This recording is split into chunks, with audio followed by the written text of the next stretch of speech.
बिहार में वक्फ पर नीतीश की पार्टी में खींचतान है। मुस्लिम नेता खफा हैं और कानून के खिलाफ सुप्रीम कोर्ट पहुंच गए हैं। तो वहीं नीतीश मान मुनव्वल में लग गए हैं।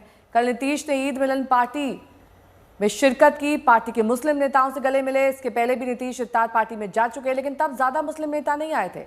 अब एक बार फिर नीतीश ने मुसलमानों को मनाने की कोशिश शुरू कर दी है। जेडीयू मुस्लिम समुदाय को संदेश दे रहा है कि वक्फ पर उनकी आपत्ति मानी गई, अब नए कानून में ऐसा कुछ नहीं है तो मुस्लिम हितों के खिलाफ है।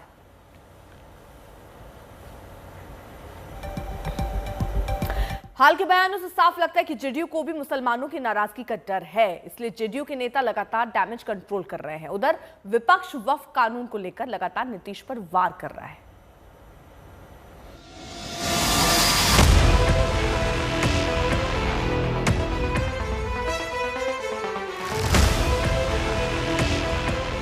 बिहार में चुनाव सिर पर है और नीतीश कुमार की जेडीयू की सबसे बड़ी फिक्र यह है कि कहीं वक्फ बिल पर मोदी सरकार के समर्थन का उसको खामियाजा न भुगतना पड़ जाए।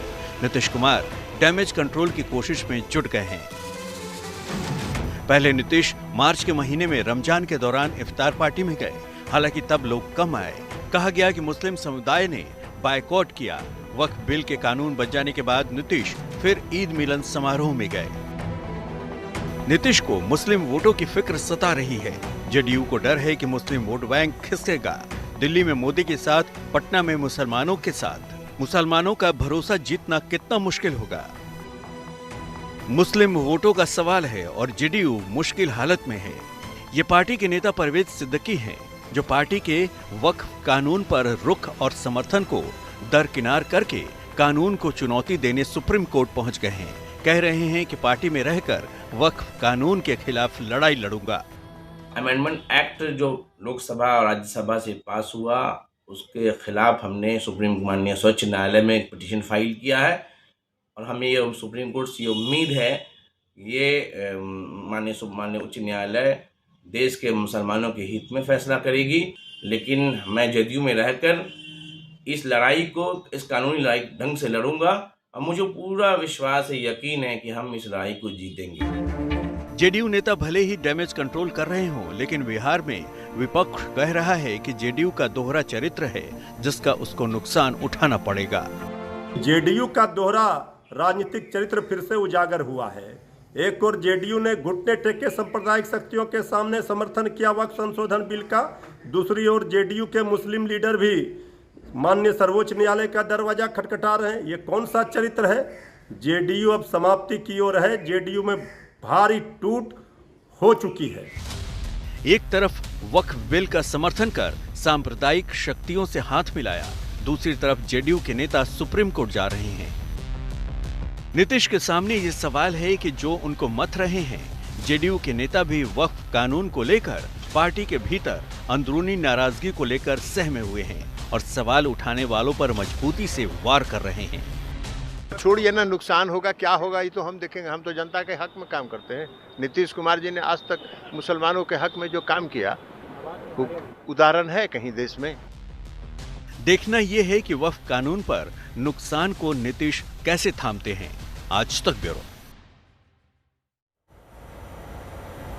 रोहित सिंह मेरे सहयोगी इस तमाम जानकारी के साथ इस वक्त जुड़ गए हैं। रोहित, जिस बात का डर था, कहीं ना कहीं उसी असमंजस की स्थिति में इस वक्त जेडीयू दिखाई दे रही है कि अगर वो वक्फ पर समर्थन करेंगे सरकार का, जिस गठबंधन में वो हैं, वहां की मजबूरियां भी हैं, ऐसे में मुस्लिम समुदाय छिटक जाएगा और उनके वोट बैंक पर भी असर पड़ेगा।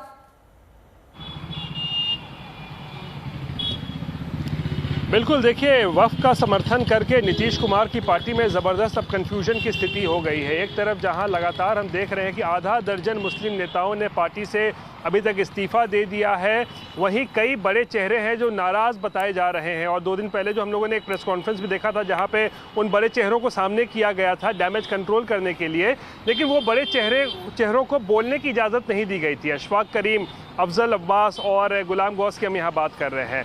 तो इससे कहीं ना कहीं स्पष्ट होता है कि नाराज़गी समाप्त नहीं हुई है। और ऐसे में कल का जो कार्यक्रम था नेहा, बड़ा दिलचस्प था। आज तक ऐसा नहीं हुआ है कि ईद के समाप्ति के 1 हफ्ते के बाद कहीं पर कोई कार्यक्रम हो ईद मिलन का और मुख्यमंत्री उसमें शामिल हो। तो ये कहीं ना कहीं खालिद अनवर MLC जो है उनके यहाँ जो ये कार्यक्रम आयोजन किया गया था, ये एक कार्यक्रम बिल्कुल लग रहा है कि डैमेज कंट्रोल की मुद्रा में ही इस कार्यक्रम का आयोजन किया गया था, ईद मिलन का, जहाँ पर नीतीश कुमार गए और संदेश देने की कोशिश की कि भाई नीतीश कुमार आज भी मुसलमानों के साथ खड़े हैं, उनके हितों की रक्षा करने के लिए खड़े हैं। तो कहीं ना कहीं कन्फ्यूजन बिल्कुल है। नीतीश कुमार डैमेज कंट्रोल लगातार करने की कोशिश कर रहे हैं, उनके पार्टी के लोग भी, लेकिन बहुत सारे जो ऐसे नेता हैं जो पार्टी छोड़ भी रहे हैं और कई बड़े नेता जो हैं नाराज भी बताए जा रहे हैं। नेहा, बहुत बहुत शुक्रिया आपका तमाम जानकारी के लिए। वही नीतीश ईद मिलन समारोह में गए तो इस पर सियासी घमासान छिड़ा है। लगातार एक दूसरे को लेकर बयानबाजियां हो रही हैं। नीतीश के मंत्री तक को उनका बचाव करना पड़ रहा है। त्योहार का समय है, खालिद भाई इफ्तारी करना चाहते थे, इफ्तार की पार्टी करना चाहते थे, बट अनफॉर्चुनेटली क्योंकि साहब उस समय काफ़ी व्यस्त थे और बहुत जगह से ऑलरेडी हमारे इरशादुल्ला साहब के यहाँ, अब्बास साहब के यहाँ, जमा खान साहब के यहाँ, सबके यहाँ कार्यक्रम हो चुका था। तो इनको साहब ने कहा आप ईद की, लेकिन क्योंकि ईद के दिन खुद ही व्यस्त थे, फिर साहब नहीं मिल रहा था, इसलिए ईद का तो महीने दिन तक ईद का त्यौहार चलता है, इसलिए आज ईद मिलन का कार्यक्रम रखा है। अपने सभी शुभचिंतकों को भी बुलाया, माननीय हम लोगों को भी बुलाए हैं। वक्फ संशोधन बिल पर जिस तरह समर्थन करके जेडीयू और आदरणीय नीतीश कुमार जी एक्सपोज हुए हैं और सांप्रदायिकता और आरएसएस के रंग में रंगे दिखे हैं, अब इसकी भरपाई की जा रही है। आग लगी है, अब उसे बुझाने का प्रयास किया जा रहा है। ईद पर्व समाप्त हो चुका है, लेकिन अब अपने पार्टी के MLC के यहाँ ईद मिलन समारोह में शामिल हो रहे हैं आदरणीय मुख्यमंत्री श्री नीतीश कुमार जी। आदरणीय नीतीश कुमार जी के पार्टी में भगदड़ मची है। अब ये पार्टी बचने वाली नहीं है। जो सेकुलरिज्म का चोला ओढ़कर घूम रहे थे वो बेनकाब हो गए हैं।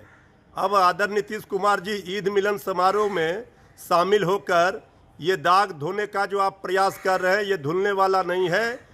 पाई पाई का हिसाब जनता आपसे लेगी। 75 वर्षों के आज़ादी के बाद पहली बार अल्पसंख्यकों को, सही में पिछड़े वर्ग, अति पिछड़े वर्ग के मुस्लिमों को लिए ईद का वक्त अभी आया है।